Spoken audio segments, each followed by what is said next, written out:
SBI Bharat state பேங்க்ல இருந்து வந்திருக்கக்கூடிய வேலை வாய்ப்பு என்ன அப்படிங்கிறத அந்த வீடியோவில் டீட்டெயிலாக பார்க்க போகிறோம். எஸ்பிஐல இருந்து வழக்கமான மற்றும் ஒப்பந்த அடிப்படையில் துறை வல்லுநர் பணிகள் நிரப்புவதற்கான அறிவிப்பு வெளியிடப்பட்டிருக்கு.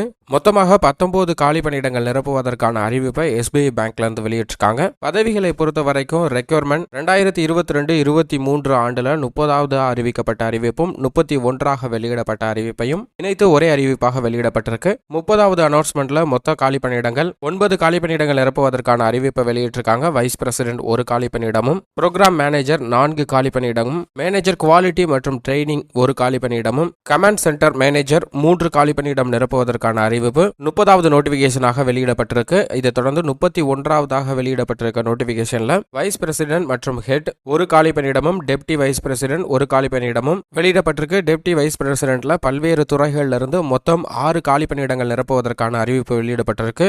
மேனேஜர் மார்க்கெட்டிங்கை பொறுத்த வரைக்கும் 3 காலி பணியிடங்கள் நிரப்புவதற்கான அறிவிப்பு வெளியிடப்பட்டிருக்கு. மொத்தமாக 19 காலி பணியிடங்களுக்கான அறிவிப்பானது எஸ்பிஐ பேங்க்ல இருந்து வெளியிடப்பட்டிருக்கு. இதற்கு விண்ணப்பிப்பதற்கு இணையதளத்தின் மூலமாக மட்டும்தான் விண்ணப்பிக்க முடியும் அப்படிங்கறத தெரிவிச்சிருக்காங்க. தகுதியான மற்றும் அனுபவமான நபர்கள் தேர்வு செய்யப்பட உள்ளனர். இந்த ஜாபுக்கு விண்ணப்பிப்பதற்கு அபிஷியல் இணையதளம் bank.sbi/web/care என்ற இணையதளத்தில் விண்ணப்பிக்கலாம். விண்ணப்பிப்பதற்கு முன்பு தங்களுடைய விவரங்கள் அனைத்தும் சரியாக உள்ளதா என சரிபார்த்து விட்டு விண்ணப்ப கட்டணம் செலுத்த வேண்டும் அப்படிங்கறதை குறிப்பிட்டிருக்காங்க. விண்ணப்பிப்பதற்கு வருகின்ற பிப்ரவரி மாதம் 9ஆம் தேதி இறுதி நாள். இந்த ஜாபுக்கு விண்ணப்பிப்பதற்கு ஏதேனும் சந்தேகங்கள் இருந்தால் எஸ்பிஐ இணையதளத்தில் உள்ள கான்டாக்ட் அஸ் என்ற பேஜின் மூலம் தெரிந்து கொள்ளலாம் அப்படிங்கிறதையும் தெரிவிச்சிருக்காங்க.